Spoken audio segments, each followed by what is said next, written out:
hello, everybody. This is nobody wanted to say hello. I mean, Omar is muted, but I Oh, I mean, it was was a on very mute. I was soulful screaming hello. "Bueno" into That makes oblivion.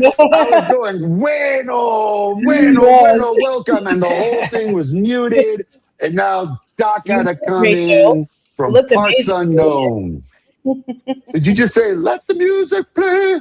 Don't get away. Is that what you just said, Jubilee? I sure hope so. Bueno, welcome everybody to the South Star Classroom. I'm your co-host Omar Yanar. With me, thankfully, is the true Dr. Charles Cole III, coming to us from some kind of paradise, almost paradise.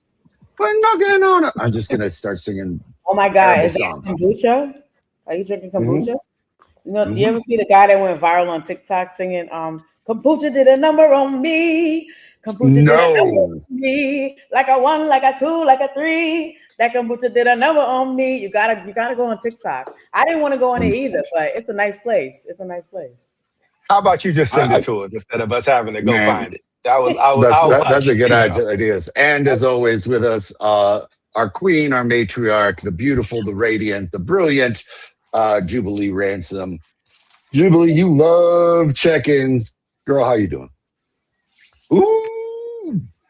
I'm doing quite all right, I must say. Just Mm. fine, fine, fine, fine, fine. Ooh. I'm doing great. Good ass um, songs. it really is. I do want to go see her in her residency too. But no, I'm all right. The weather's beautiful. The rain has been different lately. The thunder, it's been waking me out of my sleep whenever it stops on by. But no, it's been great. Weather's been great. Rounding out summer vacation. So that's what we're getting into. I'm gonna have a senior in high school. Oh my God. That's crazy. It's just Congrats. thank you. That's That crazy. I can't believe he's already a senior. it's just yeah. So yeah, and I got a sophomore and yeah. So we're about to get back into the swing of things, full swing, school, marching band, and then senior activities, college applications, all the things. So pray my strength. But that's my check-in. You love it. You got this, but you love it. You all right. I love it. I've never done this before, those guys. Well, you got this. You'll We'll be all just You right. got it.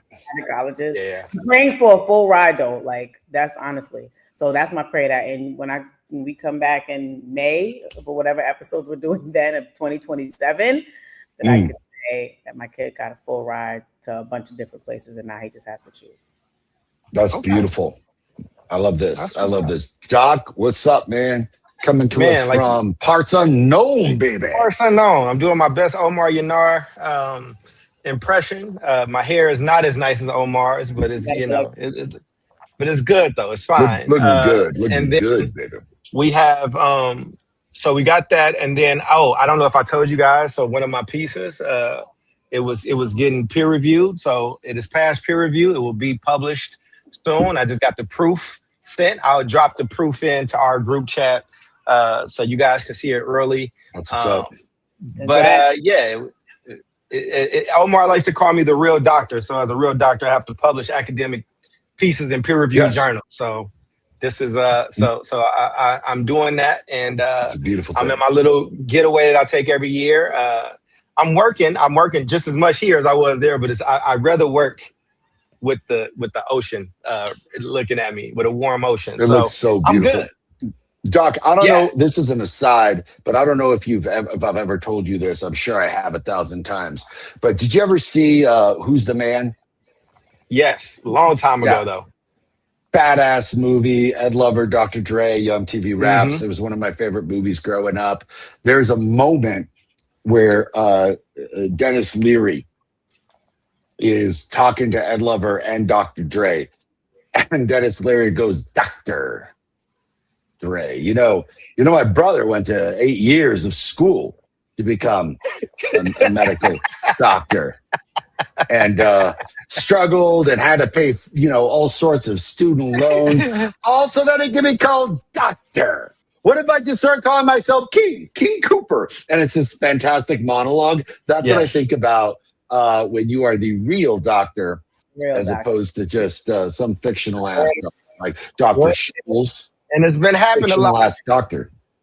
You know, and the other announcement is Jubilee came on to the Color Commentary podcast. We had a great episode. Those clips are doing great. I think the clips averaged about 2,000 views on them a piece. I need to put more of them out. I need to print some. I need to print some while I'm out here. But go check that out wherever you get podcasts. And I know we all do other stuff. We just don't promote it well. So I'm pushing everybody to promote. Thank better. you. So I'm trying to lead by example. But yeah, I will drop that proof into our group chat before this episode is over. So it's all you, brother. I'm looking forward to today's show. All right on, man. Yeah. We miss you, Things are David. all right here. We missed David today. Shout out to our co-host, David. David Castillo, the beard of knowledge and wisdom. He's just kind of combined that into the two. We are coming to you from El Paso. I was just recently out in Asheville, North Carolina. Y'all ever been out there? I've been in North Carolina, but Asheville, not North Asheville. Carolina. Yeah, man. Rocky, like truly Rocky Top, Tennessee is right there. It is right on the border of Tennessee and North Carolina. I was in that surrounding area. It's absolutely gorgeous out there. Kind of looks like Ireland. Interesting part of the country, for sure. So many stories I'll have to tell y'all about Asheville. But the story today, ladies and gentlemen, we focus a lot on Texas and California because I live in Texas and Doc and David live in California. We'll have to do a Maryland episode at some point, Jubilee. But Texas is going nuts. And what's happening in the state of Texas? What is happening, ladies and gentlemen, is that the Texas Education Agency, who is the governing board for all public schools in the state, is just stone cold taking over local school districts. And you're thinking to yourself, what is happening and why? Well, simple. If a local school district has a failing campus, meaning one of their campuses, like all of Houston, it's just a shit ton of campuses. If one has been failing for 5 years consecutively, TA has the right to have a full-blown takeover. And what that means is that instead of the locally elected board, it's a state-appointed board of leadership. And they come in and they do massive rehauls. So in Houston, it's a notable example. A guy named Miles Morales came in, and we're talking massive overhaul, principals, teachers, curriculum. He runs a charter organization, and they're basically implementing the strategy that he was using in his charter organization to help bolster scores. But we're kind of getting to a point where there's a lot of school districts that have been taken over. So we're talking about 5 thus far, bordering on 7. And the reason that this is interesting is because Texas is a very kind of like non-government intrusive, locally owned, the least amount of government intervention is the best policy. And they're aggressively taking over a ton of school districts. Now, I think it's not just about the struggling schools that are getting taken over. I think it really starts boiling down into like who should have the power to decide how a community's public schools are governed. So this is a big episode. And I'm sad David's gone because we often get into this conversation about, is this like a local thing, a parent thing, or a state thing? And as much as I am all about accountability, I think it's a good fodder for a show and for this debate to be like, hey, I'm all for accountability. Is this egregious? And let me recorrect this. Texas has taken over 8 districts, not 5, with 4 more that's going to happen this year. So it's going to be 12 districts that the state is completely taken over. So I've got some questions here, but I just kind of want us to open up to, initial thoughts. Doc, Jubilee, Texas is going bananas and saying, hey, local school districts, you don't get to rule anymore. And we're going to get rid of the entirety of your publicly elected board. We're taking over. Sucks for you until, you start getting your shit together. Thoughts? Too little, too late. Ooh, tell me. I mean, 5 years, you let a school fail for 5 years, and then you come in and say to intervention. How? And 5 years of unproductive practices. That's not now. Let me quickly add something. Yeah, I was gonna say the state of Texas does. Go ahead, yeah, they do a ton of interventions before those 5 years come Right. in. So there's like funding, there's curricular experts that come in, there's also there's all sorts of support mechanisms that are implemented within that exact school and within the district before that happens. So there are a ton of things that happen before those 5 years come up. Right. It's after all the kitchen sink has been thrown in that they're like, all right, now we're taking over. So it's making me think of that like might change your opinion. like trigger law. Like it's like a new trigger law that's for them. Like it's been if no, like let's say like the schools I went to in Oakland have been failing for 40 years, 50, 45. Is I'm hearing that is now saying, okay, this cutoff starting now, and in 5 years, there's 5 years of just continuous drop off and not happening, then takeovers and y'all not good enough for it. Like that's how. Yeah, so I didn't want to jump in on your answer. I think that's a good clarifying point that you brought up there, Jubilee.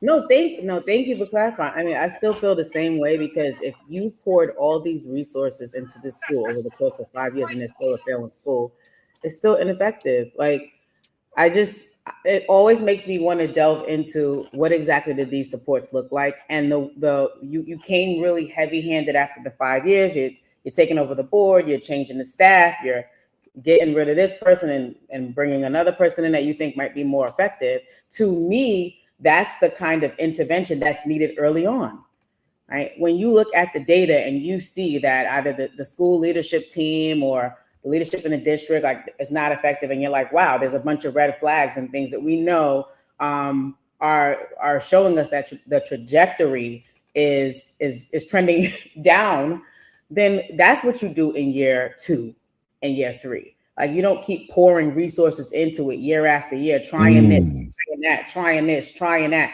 wasting money. No, it's not getting better, right? Or maybe it's getting better incrementally, which is still not enough. And then in the 5th year, you come to take it over. To me, it's a waste of resources. And I think if you want to be heavy-handed and you want to right the ship, you do that early on. You do that. Treat it like how we treat a wound, or when you're triaging someone, right? Or when you're realizing that a child is having an issue learning to read. You don't wait until they're in 5th grade to be like, oh, and you don't do just one little reading group. You realize, oh, this is a real problem. Let's get them on the right track in kindergarten, in 1st grade, in 2nd grade, because we know that all of the things that they are learning, if they're learning it incorrectly, or if they have these gaps, then they're going to have terrible habits and they're not going to be able to read. So for me, it's the school district's the same. Like 5 years is way too long. I don't care what you do. If you're waiting all this time to see if it works, you've wasted money and you wasted precious instructional time where kids are none the wiser. I love it. I love it because that's a good segue into question 1. Doc? Oh, we can go to question 1 then. I want you to keep moving on your thing, man. That's fine. Yeah, no, it's all good. It was a perfect segue because the question really is like, when does accountability justify taking away local democratic control? So for context, if a local school district has failed students for, years on end, should the state have the authority to remove the elected school board? Where should the line be drawn between, an intervention and, what is state overreach? And it sounds like Jubilee's like, shit. Right. After year 1 or 2, they should have just jumped in and been like, gonna pound that behind. We don't have time. Yeah, I think in that question, when does accountability justify taking away local democratic control? I mean, like I said, I see the nuance of the thing, and I think part of it is on this show we're well versed in education. We're well versed in traditional and charter. But when we talk about charter a lot, and for most people out there, charter schools have to go up for renewal every 5 years. Some cases 3, some cases 10. Just depends on where you are. But normally it's 5. Whereas traditional schools often they can fail. They can fail kind of over and over again, and they can do it for decades on decades. And this law is similar to like the parent trigger law that used to be a thing in Chicago and these other places where here's an allotted time that you all have to get it right. And if you don't, then we as a community, we as these parents, we as these academic professionals or whomever, we can try to evoke this trigger law to say this isn't good enough and kind of getting to that point. And with this question, when should accountability take place? It should have took place 20, 30 years ago, but in many cases it hasn't. And I think that like that's the thing, right? And I get it. Most people that probably watch our show don't know how these processes go. And if you do just kind of jump in year 1 or year 0, you open yourself up to a lot of lawsuits, you open yourself up to a lot of litigation, a lot of things not happening. So what it feels like to me is they're trying to set the table. Like this shit is about to stop. This is everybody has this mandate. And if there's continuous drop off where nothing is getting better and you got 5 years, then we're coming in and we're taking over. Like you lose the privilege of having this democratically led operation that's happening. So my answer was more just, I saw the complexity of the topic, Omar and Jube, and just was trying to lay it out a little bit more. I don't disagree with Jube though. I think it should happen a lot sooner. But again, I did community engagement for a district, it's really, really difficult to engage people around this stuff. So we engage people in let's say year 1 or 2 of this thing. We were like, look, enrollment's dropping at this school. I know you love this school. I know you love this neighborhood school. It's one of the last Black schools. We need you now. We need you to come in and do this. Nobody comes. Nobody does anything. 3 or 4 years when the population dropped even more to less than 150 for a building that can hold over 1,200.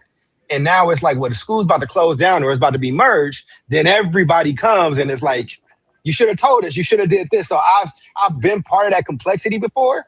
And I know this is going to be a very complex situation that Texas has on its hands. I think the one difference between Texas and California is that the government and the governmental structures in Texas don't really give a fuck as much. And what I mean is they're okay with being the bad guys in that case, and things are going to play out. I don't know if that play out is going to be good or bad, Omar. I don't know the players. I don't know, what the barriers are. But that's my non-committal answer to a very complex, nuanced question. Man. Look, I think you and Jubilee had good ass answers because, I love this conversation because I'm not even I don't think I have an answer, and I love it when I don't have an answer. Meaning, just kind of pulling the veil behind. When we do our shows, I often have an opinion. I often have an idea about what I'd like to do. And I actually this is badass because I'm actually kind of hearing you all out and being like, I don't even know where I stand on this one. Because on one end, and Bill brought up a really good point that I was thinking about, which is does Texas even have the bandwidth? So Bill, what happens is that ultimately the state of Texas will appoint what's considered to be a board of regents, right? A board that is going to be in a school district that will take over, appointed by them, that reports directly to them for 5 years. And that board is tasked with directly implementing what TEA, the Texas Education Agency, has mandated for the district and the schools and everything else. So on one end, there's this really set level of accountability. On the other end, it's interesting to be what's the end game here? Is it accountability? I mean, is it going to work? Our score is going to go up. Is this just driving kids and parents out of, say, an urban school district and into some of the, corresponding suburban school districts? Is this driving those teachers out? I think it's going to take a few years for us to really see, is this going to be towards the benefit of students and results, or if this is going to be the lack of benefit. But it is quite interesting because I think if you are a staunch supporter of publicly elected school boards, which I'll just say vehemently. I'm like, dude, I think that they're corrupt as shit for the most part. I think they don't know. Like, hardly have I met a school board member or seen one in a school district that is up to the task of understanding school finance and the difficulties of financially running a school district.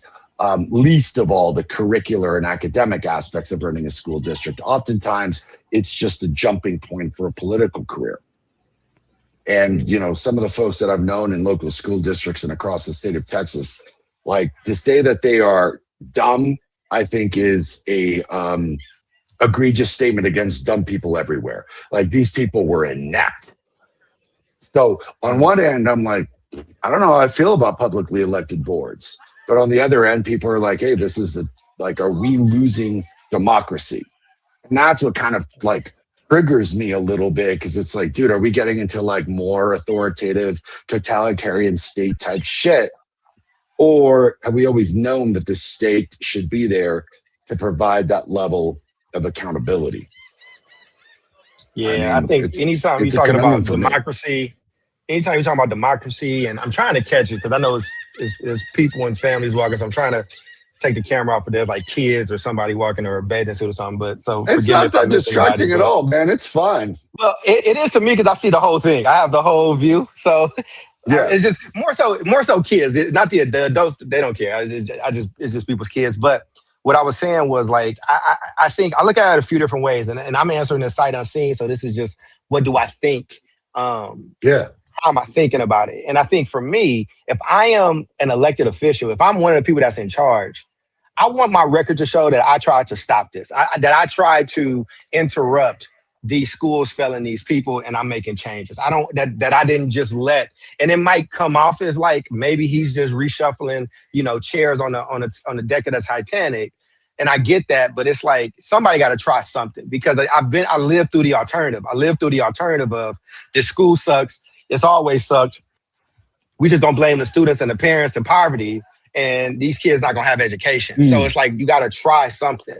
And I think that's what I'm looking at sight unseen. It's hard though, because people with good intentions or bad intentions can utilize both sides of this in various ways. So I'm trying to be very careful with my words. But me as Charles, if it's like Dr. Cole, you are in charge of this, then I'm like, well, we got to shake this shit up. Like, I'm not gonna just keep going into the same school year with the same type of principal, the same type of like educators, people that are not training and educating our babies the way that they need to. And then it's also the nuance of we're in a particular place where democracy in this country, where everybody feels like we're losing democracy. And here's the thing, I'm a poli-sci guy like you are, I don't want to take democracy away in any kind of way, but also the other part of my brain is like, but how many people are choosing their schools based on if they have a democratically elected board or not? Because if I got an opportunity to play for St. Joe's, if I got an opportunity to go to the best private school, I promise you, it's not really democratic.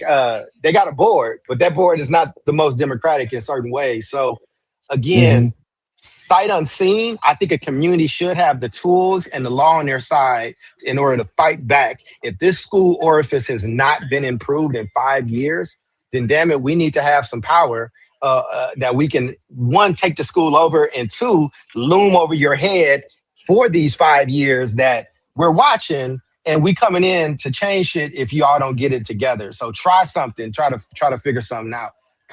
Beautiful episode today, because complicated question, and I'm trying to give the least complicated answers to the questions.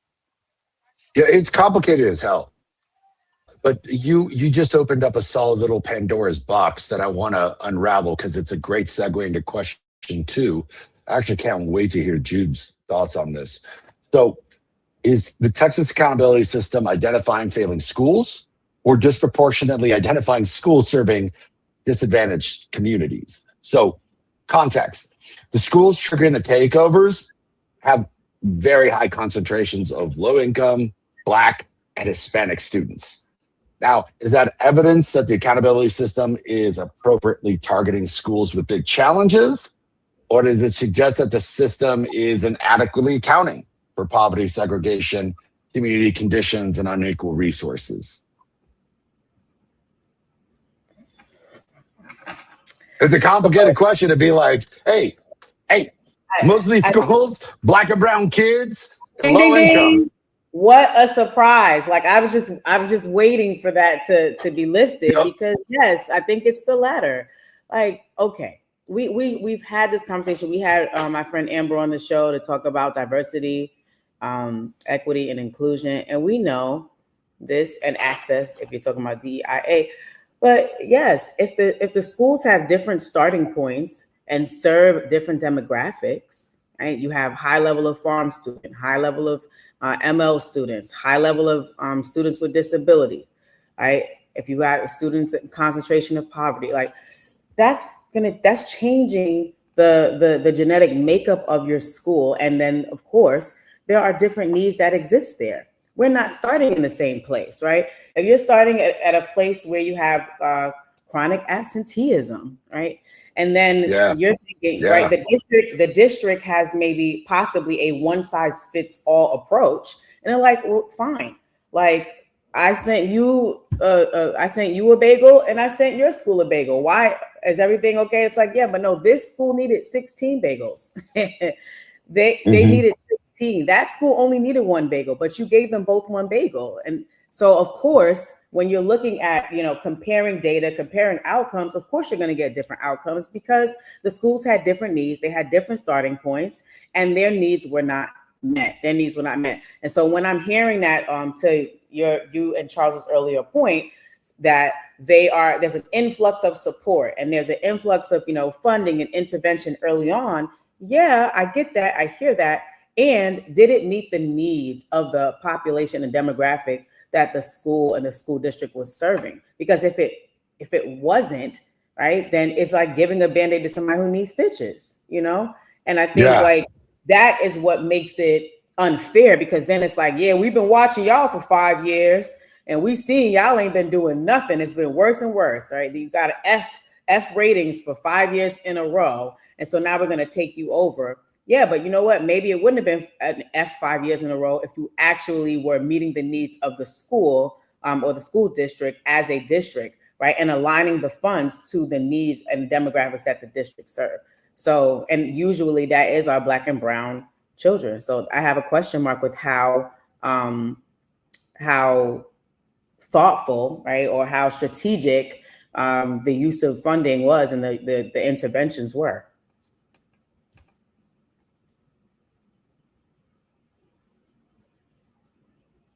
Yeah, I've got some thoughts on that one. Like, I'm with you. I thought the one bagel, 16 bagel is a really good metaphor, and it's tough because the state of Texas, I think, has done a decent job, because I'm part of that accountability system, to try to figure out and account for the difficulties imbued in low income work. And especially when they're doing the calculation of the schools as it pertains to students that are, usually disadvantaged, Title I and whatnot.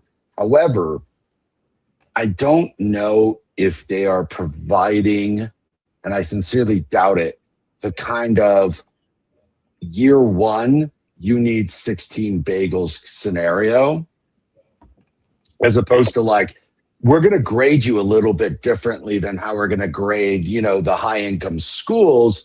But like, under all your circumstances, like, you're still getting kind of the similar support mechanisms that everybody else is getting. And we're not doing anything special whatsoever. Like, you figure it out. We'll grade you a little bit differently, but we're not going to provide, all these extra resources or extra things that you guys would need in order to really make a dent and change for kids with all of these issues. So it is still highly nuanced, in that I appreciate the state of Texas in their grading mechanisms accounting for things, but it's that 16 bagel versus one bagel where it's like, well, we gave you 2 bagels, and it's like, man, we needed like 17 peachy bagels and shit in order to make this thing work. Doc, I don't know if you've got some thoughts on that from what you've seen in California, but it also just, it seems like it is, I don't want to say coincidental because, like, hey, we've been here before. One end of me is like, well, like, they've been failing black and brown kids for a long ass time. So maybe they should get that strict hand and get it figured out so that they can serve those students. On the other end, it's like, Charles, you're on should you mute. have been serving those students from year one? Yeah, no, thank you, Jude. I was kind of just thinking out loud. I'm glad I was on mute because I would have been interrupted. I think I worked on this specifically. So like I know a little bit. I'm not trying to say like I'm all knowing and shit. I'm just saying I've been in it and seen it kind of play out in different ways. And what we did is we have these things called Z scores. Wait, you ain't in Oakland, Yoda but and we're- shit? No.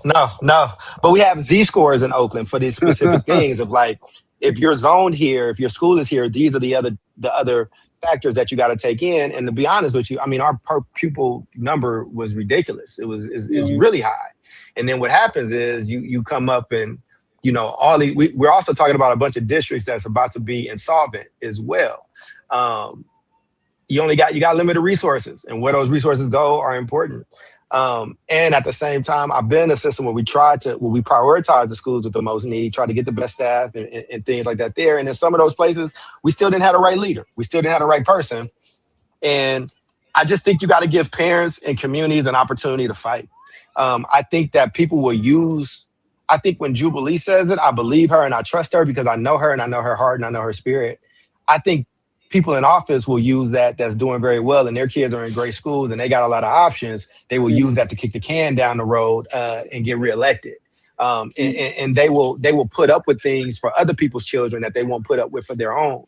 And I think that in that case, I don't think that you get to say that statement unless your kid is in one of those schools where we're trying to get it going.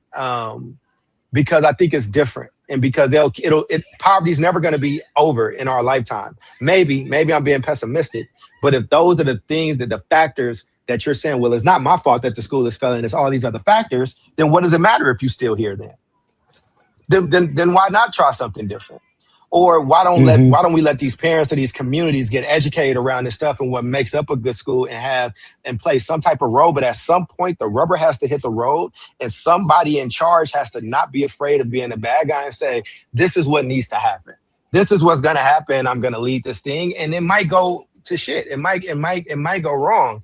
But again, as somebody who went to a famous school, a school that Huey P. Newton went to, and in his book, he famously starts out the book of revolutionary suicide. Before you get to chapter 1, there's like a page before the book starts that says, basically I would never leave my kids up to the Oakland public school system. And so I believe I fall more into that camp. I'm more of then go build what you want. I'm more of a go out there and go try and go see. And I think that there are people in Texas that are asking for this on some level. Now, who are those people? Where do their ideologies fall? Does my answer change? Does my feeling change if they are white instead of black, if they are Republican instead of Democrat? Or do I keep that same energy? I think parents get to pick. They should have some say in it. And I think we're in a new day and time. Post-COVID, again, parents got to see how their kids was being taught and they were not impressed. And I think that this is not separate from that. So I want to give good answers, but I want to be thoughtful and not be flippant with what because I've seen it. You know what I'm saying? I've lived through it on some level. So I have what I would have said before I went through it with where I am now and still having my belief system. Yeah, I get that. And I'm rereading this question here and I'm thinking about Bill's comment where he says, so many facets to the blame game. It all boils down to high quality instruction as teachers are the key. Right? And I would add to that, like, it's the principals that are the key. It's the superintendents that are the key, right? And being able to ensure that the districts are funded the way they need to be, that schools are funded the way they need to be, but that school leaders and teachers have the space, the time, the opportunity to teach and to provide this high quality instruction. And I think with all the conversation about, the elected officials or appointed officials and all this stuff in the sort of upper echelon of school district worlds, right? The crux of it still remains what's happening in those classrooms, what's happening in those professional development sessions, right? And our school leaders and our teachers having the opportunity to do those things, to engage in the work that matters most, you know? And so if I go to a school and I don't see that happening, yeah, I want to know, yes, what's the principal doing? Because whatever the principal, you know, however the principal leads the charge is going to determine what the teachers are doing or what they're not doing, what they're prioritizing or what they're not. But the same is for the district. So I think I'm also like, for you to come around and say, "Oh, the school's been failing all this time. We need to get you in check."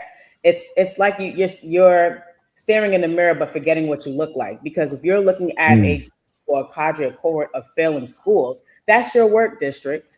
That's your work. If you have a school in the inner city, right, schools that we've all worked in, and you know that there's there's an issue with suspensions, there's an issue with fighting, right? There's an issue with bullying or things that definitely are pulling kids out of the classroom or creating a tension, right? And causing the school climate and culture to not be a healthy one, right? Ain't no teaching going on. I don't care how much money you throw at it. I don't care if you have Obama go and speak at the school. Until the principal and the teachers, they have the funding and the focus and the space-time opportunities to create and the training to create healthy school climate and culture, the instruction's not going down, right? So that's what I'm saying. Like, I agree with Bill in terms of it. The crux of it is really the teaching and learning piece and whether or not the conditions are created for that to happen. And so that's why I agree with you, Charles, in terms of the district needing to come in or the state needing to come in or somebody needing to be the bad guy to say, all right, the buck stops here. But it's also like, why didn't the buck stop earlier? And where was your sort of influx of intervention and thoughtfulness and strategy earlier on? And did you see the need? Did you identify that there was a need for like triage in this sort of district based on the children or the young people that this district was serving? And did you provide that need? If not, it's more like sabotage than it is intervention. Well, again, I think it's a clarifying point for people listening too. So the state and the district are two different entities. Right. And usually what's happening, you got elections, you have different pressures, you got different things coming up, you got different lists that come out about performance and things like that. Like, oh, Mississippi is now #1 in literacy when they were this, right? And there's pressure if you Gavin Newsom or you whatever, right? So, you know, normally what might happen is there might be a task force or there might be a groundswell from parents. There might be a groundswell from, hey, let me go in and look and kind of see who's doing well. So the state, it's like I said, complicated because funds come from multiple places, right? Like, so there's federal funds that you might be able to claim to, and then there are state funds. States can't always, there's a level of governance in these places, but what will happen is you don't have to follow any federal mandate. You don't have to do federal testing. You don't have to do any of that stuff. You just won't be able to collect any of this money, and you might need this money. So I think where states are getting this is like, look, we keep reading about how we can't read. We keep reading about how math is down. We keep reading about this stuff. Okay, now we're looking at it. Okay, look, y'all want to do it on your own? And I think it's to kind of what you said, Jude, right? Like, I don't want to be the state coming in and telling you exactly what to do, and I don't have the context, and I don't know what's going on. But you know what, Jude? You run that system, you got 5 years. Y'all got 5 years, and then we're going to do X, Y, and Z. Again, I don't know fully I haven't read the full law in Texas, Omar, so I know it probably has clauses and things like that. But just for the basic person that's at home that don't work in education, because this shit gets complicated when you start talking about funding. The other thing is, too, places like California, they are trying to do other things around mental health. They're trying to do things around Black boys or brown boys or Black girls or brown girls or whatever, and bring in these special services. Here's the thing, that all that balloons your fee, all that balloons your fee per student, your per student spending. And so what happens is we start going into receivership, or you're insolvent, and then they'll say, well, you got to take money. You got to take money from, where do we want to take money from? For the class in the back, central office. But people say that and don't realize that those extra services that you asking for, those social services, those feedings, those making sure extra cars and things like that, all of that is a part of that central like budget. So again, I hate being that guy, but I worked in it. So it's like, because there are answers that we want to do and things we want to have. And sometimes people will be arguing against themselves and I know it. So, all right, my kid is black. My kid needs this. These are the things that's going on. There's poverty. There's this. We need these things to happen. All right, cool. We're going to give you those things. And then they be like, well, the superintendent makes $300,000 a year, really dropping a bucket on $1 billion thing. But it's like, but we got to take money from central office and they don't connect. That a lot of times those extra services come down to that. The other thing is principals. Sorry, again, because these are great questions. Principals, there's a menu, a bevy of things that a principal can choose from, but a principal herself has limited funds. So she might be able to, there might be 10 things that's being offered, but she can only pay for these 2 or 3 things. She's making choices and you want to keep some kind of local control and her to have some autonomy. So again, it's also a message to them. You got to make different decisions as well, because you're going to be, as we get held accountable, you're going to get held accountable. So, you know, I love this topic because it allows us to kind of let people in a little bit, but because I love everything you said, Jubilee, I'm actually agreeing with you spiritually in all of it. And as somebody who did it in play, I'm like, yeah, but this is how they're going to use that. This is what's going to happen with that. And so it's good for the people listening to be informed.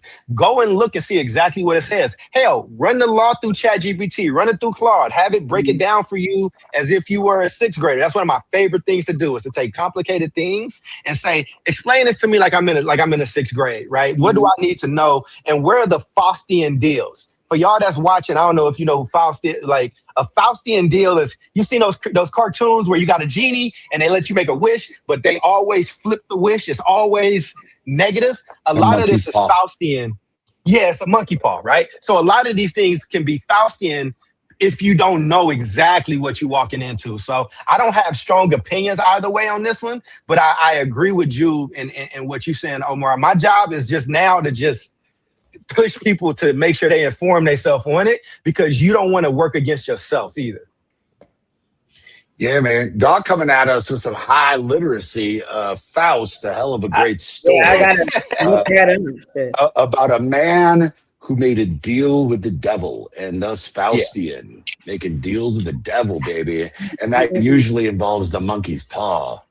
You know, right. It's like Rick and Morty did a great job about that. It was like, you know, Obsession just did it. It's the obsession is Faustian. Yeah. Like I want women to like adore me, and then it's so out of control that women are like tearing you apart physically. Yeah. Or like I want to create the greatest. It's how you treat. It's how you teach kids that be careful what you wish for. Like there's. You're not thinking about these things. So you're familiar with Faustian, Jube. It just wasn't called that. Like anytime you see a genie, anytime there's like, make this wish and your wishes are a command, it's always a Faustian setup. So, but people use these things. Governments use this stuff against people. So when you look at Brown versus Board, the Faustian deal of it was, hey man, we just want schools that's equal and our kids got what they need. The Faustian bargain was, but now you about to lose all your black teachers. They all gone. And they're never coming back. That's a Faustian deal where it started and it made sense for us. But if you don't read the fine print, it can flip on you. So that's why I'm just cautious. Man, that's well stated. Both of you segued perfectly into the next couple of questions. So the next one is, if a state takes control of a school district in the name of improving educational outcomes, which is what they're doing, what happens if student outcomes improve, but all the democratic accountability, teacher stability, and community trust declines? Now, I think you all would say, like, fuck it. Like, you know, if those teachers move, if the community loses trust, it's like, fuck it. Like, kids are learning, kids are doing better. Like, who cares? Because that's what it all like boils down to. It ain't really about all the democratic principles. But I'll let you guys answer that. I just want to know if the kids are okay. Like, and everyone wants to know if the kids are okay. I think all that stuff can be rebuilt, you know, and I really think that probably every school district goes through iterations of this. Trust is broken.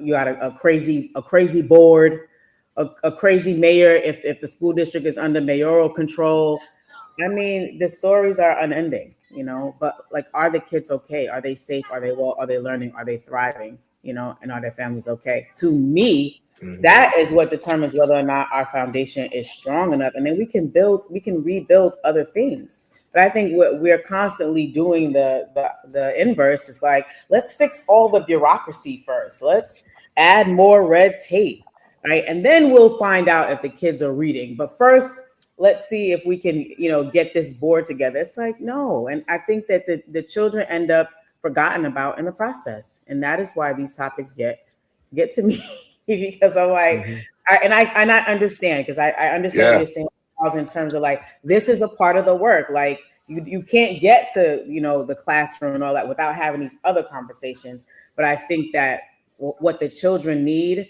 that gets swallowed up in the bureaucracy and all these other pieces. So if they are reading and they're thinking like mathematicians, and they're safe and they're healthy, I'm good with that. I feel like, all right, get the rest of the Lego blocks and fix the rest of the stuff, because another 4, 5, 10 years going to pass, and it's going to be a new board. It's going to fall apart.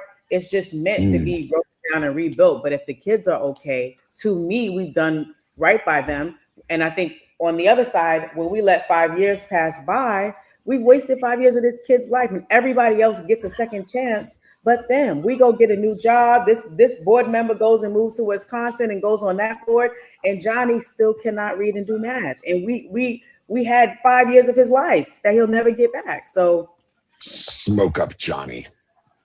You know, I love me some Johnny. I'm rooting for Johnny. Yeah, man, I want Shout Johnny to smoke up.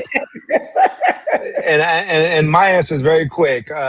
Philosophically, I'm never putting the needs of college-educated, upperly mobile adults over that of kids. And so kids come first. If that's what it has to take in order for this to be better for those young people, then that's what just has to happen. Again, this is me discounting the nuance and of certain situations and knowing what's going on, because again, this could be used against you as well. They can do some fancy things with some words and some numbers. But if the question is pure, like I know your question is pure, but like if all things are constant, you know what I'm saying? And it's truly just, this has to happen in order for education getting better for kids, then it happens. When a firefighter is like trying to get, you know, if there's a fire and my mom is trapped behind a wall, hey, guess what's happening? That wall's coming down. It's gone. Fuck your wall. So, you know, and I think if that's what has to happen, you can't be like, oh, save my mom's life, but the crown molding. Like, no. We can redo crown molding. And so to the natural spirit of the question, that's my answer. I love it. All right, man. We are closing out, ladies and gentlemen. It's been a fruitful ass discussion. So I want to give you all one last question, because it's one that I think is prescient to this conversation, and then just kind of closing thought.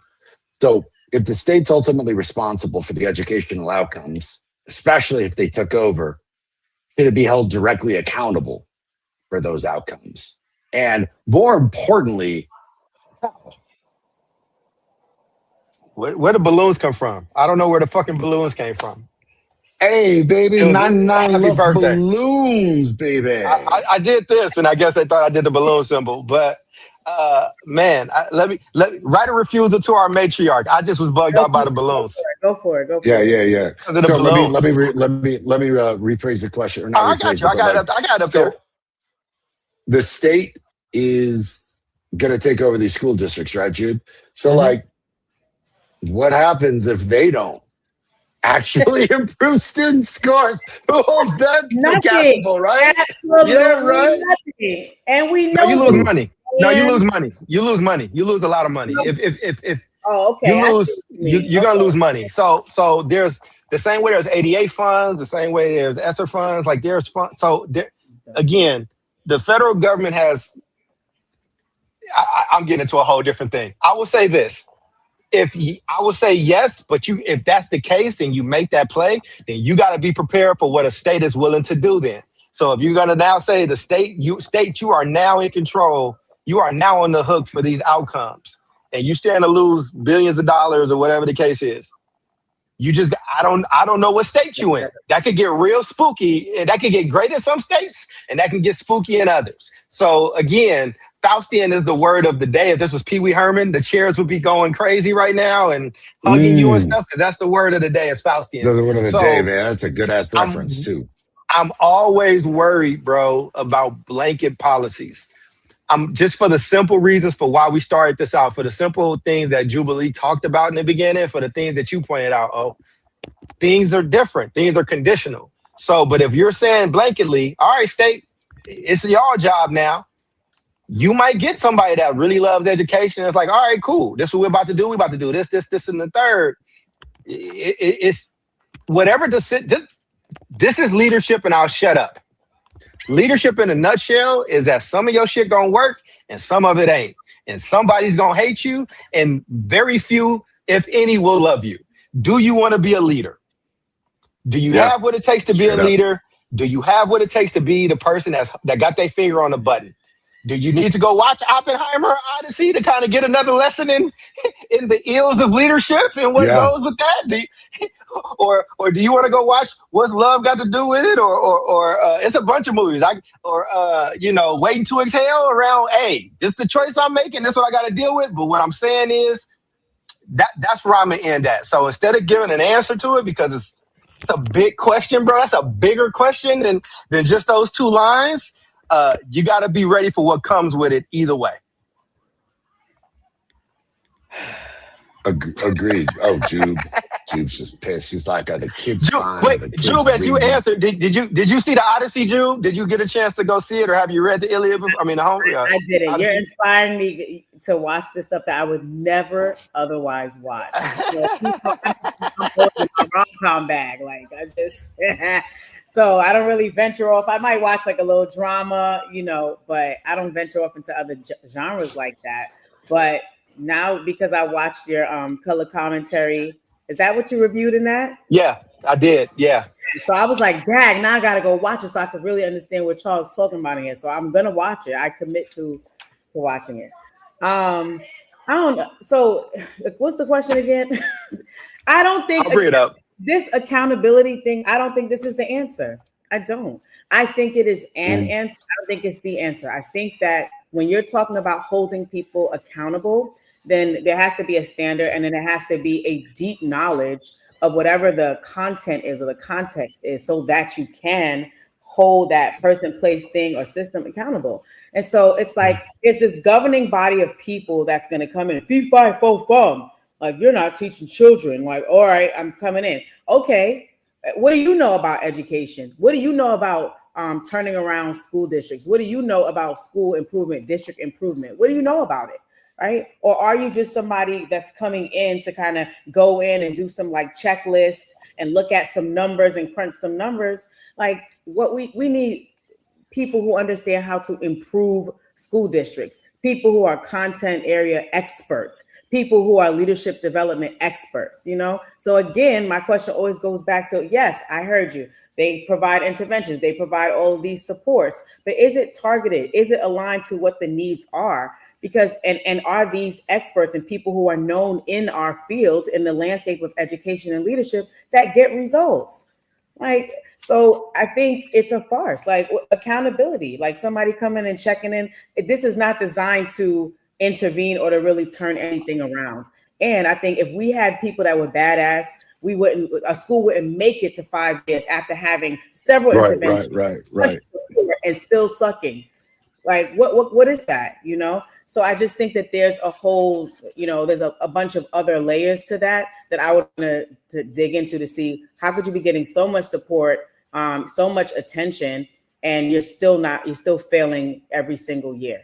Like, so I don't, and let me actually answer the question. So yeah, I also think that is silly, right? Like, yes, should the state ultimately be responsible for educational outcomes? I suppose if you said you were going to take over the school, if you say you're doing anything that impacts children and their ability to read, write, learn, think critically, be mathematicians, of course you should be held accountable. But like, what does that look like? And then you can lose, to Charles's point, you can lose money. So now we have $5 to run an entire district. How will we improve with that? So I don't see how that is helpful, or like this accountability invasion is helpful. I haven't seen where it's been helpful. Now I'm sure that there's probably some districts out there or something historically that has worked. But across the sector, I haven't seen it. I have seen where community schools, right? That's the office that I work with now. I've seen when a school district or the state decides we're going to have targeted use of funding. We're going to have accountability for how the funding is used, and we're going to be clear on what the results are or what the outcomes are supposed to be connected to the use of those funds, right? I think when we have more of those conversations, then we get more results. But you just agreed. Yes, that's the answer. Yeah, that's so. If the state takes over, what you just said is they're still getting the dollars. They're doing. Yeah, that's what would be the state is just. The state is dictating more of what you just said that they would be in charge of dictating. They don't dictate all those things now. Well, again, these are democratically elected, locally ran districts with autonomy. So again, I love that we ended there. That was great. That was awesome. Go ahead. That was the question. Go ahead and make the point. I love it.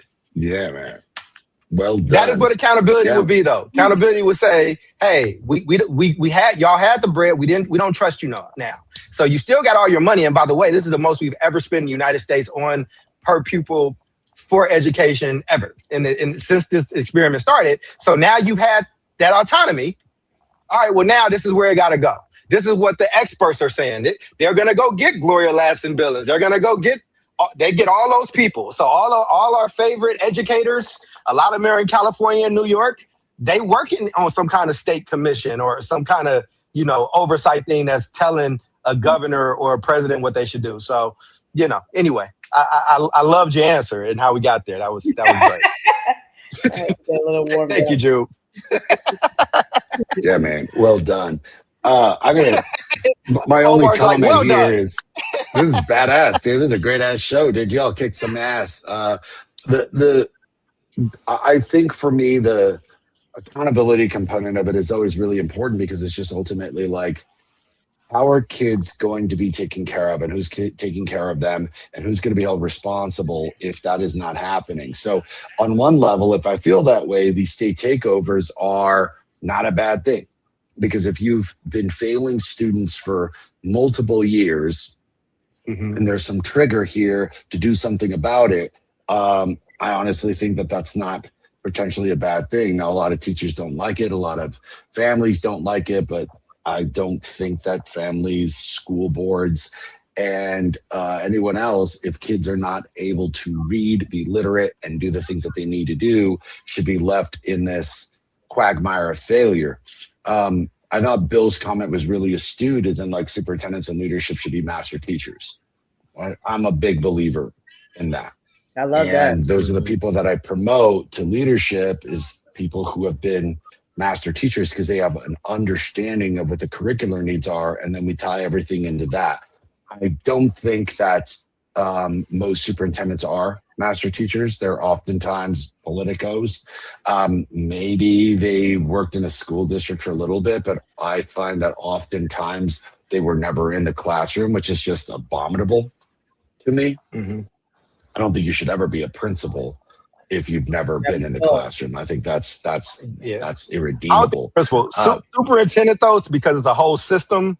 I'm not as superintendent. You as much as a business leader as you are an instructional leader. But they need some management stuff. No, I don't think you have to teach to be a superintendent. Because that's like saying, because listen, if you're now over, let's say you're a great teacher, but now you're over a $1.5 billion budget.